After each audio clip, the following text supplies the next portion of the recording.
بسم اللہ الرحمن الرحیم۔ السلام علیکم۔ کسانوں کا مارچ موجودہ حکومت کے لیے درد سر بن گیا ہے۔ کسانوں کے جتھے نے اسلام آباد کا رخ کر لیا ہے اور وہ ساری رکاوٹیں عبور کر رہے ہیں جو حکومت کی طرف سے لگائی گئی تھی۔ جتنے بھی کنٹینر تھے سب کو گرا دیا ہے اور کسانوں کا موجودہ حکومت کے خلاف فیض آباد میں دھرنا دینے کے لیے قافلہ رواں دواں ہے۔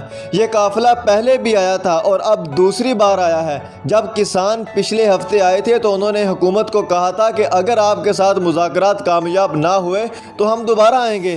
پھر کیا ہوا کہ F9 پارک میں مذاکرات طے ہوئے اور امن و امان سے کسان واپس چل دیے، مگر موجودہ حکومت نے ان مذاکرات کے مطابق کسان کو ریلیف نہیں دیا، کیونکہ یہ اقتدار میں عام آدمی کو ریلیف دینے کے لیے نہیں بلکہ اپنے کرپشن کے کیسز معاف کروانے کے لیے آئے تھے، اور وہ انہوں نے معاف کروا لیے۔ اب عام آدمی سے انہیں کوئی سروکار نہیں ہے۔ حالانکہ کسان وہ واحد کمیونٹی ہے جو انسانوں کے لیے اناج پیدا کرتی ہے، خوراک کا بندوبست کرتی ہے۔ ویسے تو خوراک پیدا کرنے والی اللہ تعالیٰ کی ذات ہے، لیکن یہ وسیلہ بنتے ہیں، اور کسی بھی ملک کی معیشت میں ایگریکلچر سیکٹر ریڑھ کی ہڈی کی حیثیت رکھتا ہے، اور ایگریکلچر سیکٹر کو ہینڈل کرنے والے یہ کسان ہی ہوتے ہیں جو حالات کی تلخیاں برداشت کرتے ہیں، موسموں کی سختیوں سے لڑتے ہیں اور پھر آخر میں اپنے فصل کے پکنے کا انتظار کرتے ہیں۔ تقریباً پوری دنیا میں جہاں بھی کہیں کسان ہیں ان کو ان کی حکومت فیسیلیٹیٹ کرتی ہے، ان کو اپریشیٹ کرتی ہے تاکہ وہ لوگوں کے لیے زیادہ سے زیادہ اناج پیدا کریں، مگر پاکستان وہ واحد کنٹری ہے جہاں کسانوں کو دبایا جاتا ہے۔ ان کو سہولیات دینے کی بجائے ان کے کندھوں پر مہنگائی کا بوجھ ڈالا جاتا ہے۔ یہ ماضی میں بھی ہوتا رہا ہے، مگر موجودہ حکومت نے تو ان کا بیڑا ہی غرق کر دیا ہے۔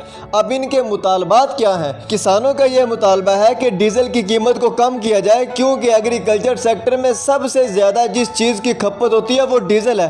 کسان اپنی فصلوں کو پانی لگانے کے لیے ٹیوبویل چلاتا ہے۔ ٹیوبویل کس سے چلتا ہے؟ ڈیزل سے۔ نئی فصل کاشت کرنے کے لیے پہلے ٹریکٹر سے اپنی زمین کو تیار کرتا ہے۔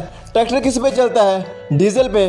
اور پھر جب فصل پک جاتی ہے تو اس کو کاٹنے اور گھر تک لانے کے لیے جو مشینری استعمال کرتا ہے وہ کس پہ چلتی ہے؟ ڈیزل پہ۔ تو اسی لیے سب سے زیادہ کھپت ڈیزل کی ہوتی ہے۔ تو اسی وجہ سے ان کا مطالبہ ہے کہ ڈیزل کی قیمت کو کم کیا جائے۔ پھر بجلی جو عمران خان کے دور میں 16 روپے فی یونٹ تھی اب 32 روپے فی یونٹ ہے، اور فیول ایڈجسٹمنٹ اور دیگر ٹیکسز کو ملا کر یہ تقریباً 50 روپے فی یونٹ بنتی ہے۔ تو ان کا مطالبہ ہے کہ بجلی کی قیمت کو بھی کم کیا جائے۔ پھر کھادوں کے اوپر جو عمران خان نے سبسڈی دی ہوئی تھی، موجودہ حکومت نے اس سبسڈی کو ختم کر دیا ہے اور کھادوں کا ریٹ کئی گنا بڑھا دیا ہے، جو کہ کسان کی پہنچ سے ہی دور ہے۔